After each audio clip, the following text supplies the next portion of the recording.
Next up, we got famous influencers who are currently standing trial. Let's get straight into it. Whether you love them or hate them, influencers run the internet. When we say the word influencer, it sounds kind of cringe. I mean, why not just call them YouTubers or streamers? I mean, yeah. TikToker does sound cringe too, but influencer, it just has a icky vibe to it. And, well, that's what we're going to be talking about in today's video. Famous influencers that are currently standing trial. Hey guys, welcome back to another video. My name is Tuv, and also helpful if you say a lot of bad words. TikTok videos where someone walks into a Target or Chipotle and Cobb. So you've probably seen those TikTok videos where someone walks into a Target or Chipotle pretending to be the manager, right? Well, meet Heston Cobb, better known as Heston James to TikTok. That was the whole brand of this 21-year-old from Phoenix. Heston's been doing this for months, walking into businesses pretending he owns the place. He'd show up at Chipotle. I think I've seen it. Bro, imagine walking into a store and like, bruh, you just act like you're a worker. I know them niggas is mad, bruh. Them niggas making like $12 an hour. Trying to make it. You got niggas walking in acting like they work there. For example, tell the real employees he was called in. Then he makes a fake phone call, says something like, go ahead and bring the guys in. And just like that, a whole crew dressed as whatever establishment he was going to would march in with a uniform and basically just take over the store. For some, it was just funny and harmless pranks. But to the establishments, it was the complete opposite. Between March and July of this year, Cobb and his crew hit multiple businesses in Tempe: Pep Boys, Jiffy Lube, Big Brand Tire and Service, Highland Auto Repair, and yes, Chipotle. They dressed as employees, stormed into employee-only areas, and straight up refused to leave when asked. This video went viral and shows them crawling under customer vehicles at an auto shop while Heston poses as a mechanic. The real employees and business owners were obviously and understandably mad, so police arrested Heston on July 23rd that's crazy. after the complaints connected him to like all the 10 incidents. people there. Not like there was much investigating to do there. He would post everything. They served a search warrant at that's like a free case. He literally is just recording it, just going through all that. His house and hit him with 13 charges total: 1 count of third-degree burglary, 2 counts of criminal impersonation, 5 counts of disorderly conduct, and 5 counts of criminal trespass. He's now facing up to 9 years and 8 months in prison, plus fines that could exceed $315,000. Officer Jessica L. says that these videos are definitely not pranks. They're breaking $1,000. 9 years and 8 months in prison, plus fines that could exceed $315,000. All right, I don't think he need that much. Those pranks are that crazy. Didn't look that crazy. I don't know. From what the clips I was just looking at, I don't think it was 300K. I think like 6 months, 4, 5, 6 months. Like 9 years is crazy, bro. That's too much. I don't even think there's murderers that don't even get. There's pedo murders that don't even get 10 years. Definitely shouldn't get 10 years. Officer Jessica L. says that these videos are definitely not pranks. They're breaking laws. This is criminal impersonation and trespassing. Now, a typical person in such a situation might just lie low and wait for their court date, but can you try to guess what Heston is doing while facing nearly a decade behind bars? He's doing it again. He's selling merch. Yes, he's selling merch featuring his own mugshot, apparently to fund his legal defense. Honestly, if you want to hate on it, you could, but it's pretty smart. Bro's got to get some money somehow because those lawyer fees are about to kick in. Interestingly, some well-known friends in the industry have also stepped in to help with the mission. He got paid them lawyer fees. Aiden Ross, who we've talked about. 300K? That you better start doing something, bro. He need that merch. 300K? If he got to pay that, yeah. This channel several times. I don't think he should owe 300K though. Saying there are people who deserve to go to jail for a long time and they get less, like 9 years for. That's what I said. Currently, Ross claims Heston's legal team. He should get 6 months. And maybe pay like 5, 10K. Make him pay a little bit more so he'd be like, all right, I don't want to do this no more. I got to pay money. And then if he do it again, then give him maybe a year. Reached out directly 9 years. And he's willing to provide both financial and legal support. He claims that he's going to get him out of there. The thing about Heston, though, is that he doesn't seem to be someone who is in such dire need of money. I mean, his content was clearly generating serious money, and even the police noted the videos, quote, garnered millions of views and potentially generated large amounts of money. Prosecutors are considering harsher penalties specifically because... But where was he making money from? Because some places don't make money. Because it looked like he was doing like Instagram Reels and stuff. You're not really making money off of that. You're not making a lot. Of the repeated, monetized nature of these stunts. Right now, Heston's out on bail while this case moves forward. But honestly, if he's doing YouTube videos, then he's probably making bread. The Tempe Police Department has said pranks have consequences, and Heston Cobb is learning that the hard way. Kyle Vasquez. Kyle Vasquez, a 21-year-old from Long Island with 100,000 TikTok followers and 5 million on Instagram, decided the path to internet fame was dumping food on himself at local businesses and filming inside people's homes without permission. In June of 2025, all right, he should get, if that nigga get 9 years, he should get 15, but he should get like at least a year or two. Breaking into homes, that's basically robbing me. At that point, I got the right to defend myself, bro. You breaking into my home. Vasquez was charged with unlawful surveillance, criminal tampering, and dissemination of unlawful surveillance images for a series of destructive, quote, pranks that left local business owners cleaning up his messes and homeowners violated in their own spaces. Again, we use the term pranks because that's what they call them themselves. That's not a prank, but bro. This is way beyond what any sane person would consider a prank. I mean, what this guy was doing was just insane. At Wingwa restaurant, he poured an entire bucket of beans over his head. That's not a prank. He's literally forcing the owners to close. The first guy, he was going in there. He wasn't even doing nothing destructive. He was doing some bad. Like, you shouldn't go in the store. This guy's pouring beans on himself in the store. Like, who knows? Bro, they're just showing these clips. He's crazy. He needs time. He's breaking in niggas' houses early just to clean up after him. At Ralph's famous Italian Ices, he dumped a huge container of egg yolks on his head right outside the shop's front doors, then fled the scene, leaving broken eggshells and yolks splattered everywhere for the staff to deal with.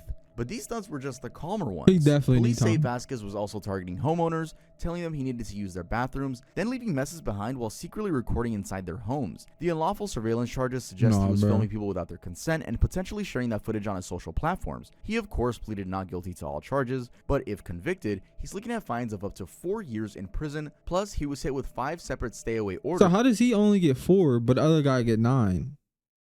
What? I feel like one is worse than the other. He actually was in people's houses from his alleged victims. But even the possibility of being locked up isn't enough to stop people like this. It's a disease. For instance, even in the hearing, he tried something funny. He turned his back on cameras, appeared to bump court officers, and tried to escape through an emergency door. When a reporter tried to ask him questions, he flipped her off before his friends picked him up. And they all drove away taunting and jeering like they were leaving some high school party, not a criminal court proceeding. This nigga's an idiot, bro. But the matter isn't over yet, and police are asking anyone else who thinks Vasquez has targeted them to come forward to finally lock him up. Mikhailo Viktorovich Polyakov. Alright, so that name is kind of hard for me to pronounce. So if you hear me call this person P, or maybe MVP, wow, that's a crazy acronym that this person has, that's why. So back in 2018, an American missionary named John Allen Cho got killed by arrows trying to contact a tribe known as the Sentinelese. A devastating incident that should have been taken by everyone else as a warning. But like some people don't learn from other people's mistakes. I want to react to that. I'm talking about Mikhailo, a 24-year-old YouTuber from Scottsdale, Arizona, who thought it'd be a brilliant idea to try the exact same thing. Oh my God, you're an idiot, bro. Neo-Orientalist, leave these people. Documented trips to some serious. Bro, leave these people alone, bro. They obviously don't know who you are. They think you a freaking monster, my nigga. Like, leave these niggas alone. Seriously dangerous places. His latest series was called Taliban-Controlled Afghanistan Through American Eyes. He just finished part 6 back in October of 2024, taking viewers on what he described as a 3-week road trip across what has become the unrecognized Islamic Emirate of Afghanistan. The guy was literally navigating, and I quote, one of the most dangerous and unquestionably the most conservative country in the world. And he was doing this for content. But apparently Taliban-controlled Afghanistan wasn't enough for him. So on March 29th of 2025, Mikhailo decided to visit North Sentinel Island. If you've never heard of this before, it's a tiny island in the Indian Ocean where the indigenous Sentinelese people have been isolated for thousands of years. They are a protected tribe, protected from outside influence. But they also literally kill anyone who tries to make contact. And because of that, North Sentinel Island is completely off limits. Indian law bans anyone from getting within 3 miles of the place. Again, specifically to protect the tribe. And for context, these people use spears and bows and arrows. They're deeply suspicious of outsiders. They have zero immunity to outside diseases. Something as simple as the flu or measles could literally wipe them out. And they've made it crystal clear they want nothing to do with the outside world. So in other words, an influencer could see this as a goldmine for content. And what does Mikhailo do? He spends a lot of time studying the sea and its tides, plans his approach, and heads straight for the beach. Police say he stayed there for about an hour, blowing a whistle trying to get the tribe's attention. When that didn't work, he actually landed on the beach for 5 minutes, left a can of Diet Coke and a coconut as offerings, collected some sand samples, and filmed the whole thing on his GoPro. Why Diet Coke? Why did it have to be diet? Why couldn't it have been...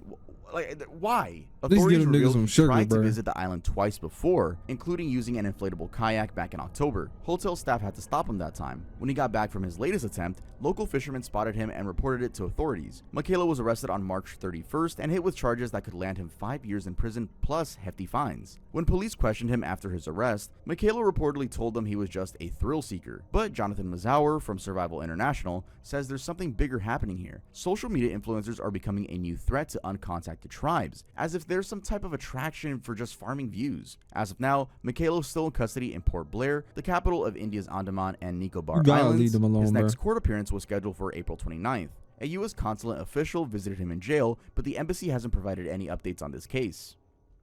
Summer Wheaton. Summer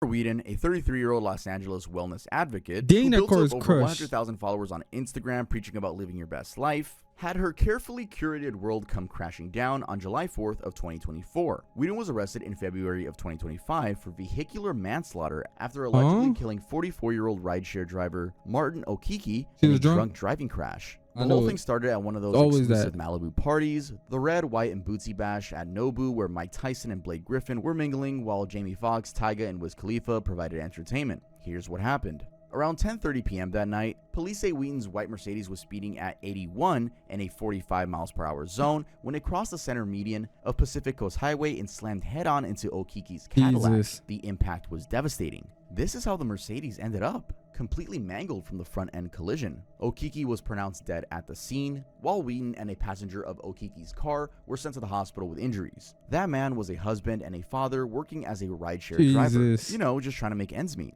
And his loss was devastating to those he left behind. His wife, Kelechi, and daughter sadly lost a father and husband that night. Wheaton was, of course, charged. But on March of 2025, Wheaton pleaded not guilty. She pleaded not guilty to vehicular manslaughter while intoxicated, DUI, and causing great bodily injury. She walked into that Van Nuys courthouse wearing 6-inch heels like she was heading to a photo shoot, not facing serious felony charges. The family filed a wrongful death lawsuit against Wheaton, Nobu, and the party organizer, claiming she was severely intoxicated and impaired, and that the restaurant knew she was too drunk to drive but gave her the keys anyway. But get this, Wheaton's team fired back with court documents that are absolutely shocking. She's literally blaming the dead victim for the crash. In her response, she claims Okiki acted, quote, carelessly, recklessly, and negligently, and that his family hasn't, quote, sustained any injury, damages, or loss. Despite the fact that the husband and father is literally dead, she's accusing the grieving family of fraud and asking the judge to award the nigga's dead.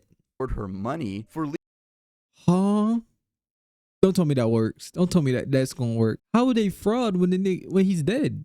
How is it fraud? What? Legal fees instead of them getting any damages. And I haven't even gotten to the worst part yet. While she's fighting these charges, she's also been exploiting the whole situation for content. After initially going quiet on social media, she came back posting videos about how, quote, beautiful things can bloom out of despair, while hawking $35 faith-based planners. She's literally turned a man's death into a brand opportunity, telling her followers about her, quote, hard times over montages of herself hiking and at the beach. Currently, she's out on $230,000 bail. She's also wearing a Scram ankle bracelet that monitors her alcohol intake every 30 minutes. Her next court date is coming up, and her response to this whole situation might end up being just as damaging to her case as the crash itself. What? Johnny Somali. Of all the people we've talked about today, none is as problematic as this one. Johnny Somali, real name Ramsmi Khalid Azmil, a 24-year-old American streamer whose entire career is cultural disrespect and public harassment. And right now, he's looking at potentially 31 years in a South Korean prison for behavior that goes way beyond just being annoying on camera. Johnny's built his entire career around being a nuisance influencer. That's the term for the career of traveling to different countries and deliberately antagonizing locals for views and clicks. He's been banned from Japan, Israel, and now he's stuck in South Korea under a departure ban while facing a growing list of criminal charges that just keeps getting longer and longer by the month. In March of 2025, Johnny showed up to Seoul Western District Court an hour late wearing a MAGA hat, claiming he had a stomachache. When the judge told him to remove the hat, because you can't wear hats in South Korean courtrooms, he reportedly kept his hands in his pockets while answering questions, showing the same disrespect that got him in trouble in the first place. Here's what he's actually charged with, and it's a lot. Johnny currently faces 8 separate criminal charges in South Korea, including 4 counts of obstruction of business, violations of the Special Act on the Punishment of Sexual Crimes, breach of the Child Welfare Act, and 2 other undisclosed counts. The worst thing is you gonna be in another country locked up bro, they will not treat you right, nigga. They know you're American. It's over in that jail. Overly over. I would never want to be American in a jail in another country. I'm cooked. Like at that point, nigga, you they slave. Like Charges stem from incidents where he played loud music and spilled noodle soup at convenience stores, carried bags of rotting fish on and then they gonna be in gangs. What gang are you gonna go to? You're American. None of them want you. You're gonna be by yourself. public transport, and generally made life miserable for random Koreans just trying to go out about their day. But that's just the surface. Johnny's also accused of creating and distributing AI-generated pornographic videos featuring himself and female Korean streamers, Oh my including one God. popular creator named Bong Bong. In South Korea, distributing deepfake content is considered a sex crime, and each count carries a maximum sentence of 10.5 years in prison. His That low-key should be something. I don't know why it's not nothing here. pranks, if you can even call them that, range from kissing a statue commemorating the comfort women. These were Korean women who were subjected to sexual slavery during World War II, What? to waving Japanese rising sun flags and using Japanese names for disputed territories, basically hitting every possible cultural and historical trigger he could find. And more than once, he's gotten a good beating for acting like that in public. But this isn't Johnny's first rodeo. In Japan, he was arrested for trespassing at a construction site and caused massive outrage by posting his videos where he taunted train commuters about the atomic bombings of Hiroshima and Nagasaki. He's been permanently banned from multiple countries and kicked off various streaming platforms for his behavior. And now, with all his charges, he's looking at a default sentence of nearly 5 years, but if prosecutors pursue aggravated charges, he could face anywhere from 8 to 12 years in prison. You know what? I don't even use my soundboard here on the main channel. I use it for stream, but can we get a round of applause for him going to prison? Hopefully. Let's clap it up for that one. Hopefully this dude does get the 8 to 12 years in prison. And with the additional need deepfake something, allegations bruh. potentially Something being for filed, some- some reports suggest he could face up to So you'll 31 stop. years total. At 30? the last hearing, Johnny pleaded guilty to 6 minor charges, but he's fighting the 2 big ones about the deepfakes, so the trial is still ongoing. And according to this, even in court, he still doesn't seem to get how serious this all is. Talia Alonso. All right, so that's gonna be part 1. We're gonna split that up since it's a long video. Part 2 will be up probably soon. Will be up soon.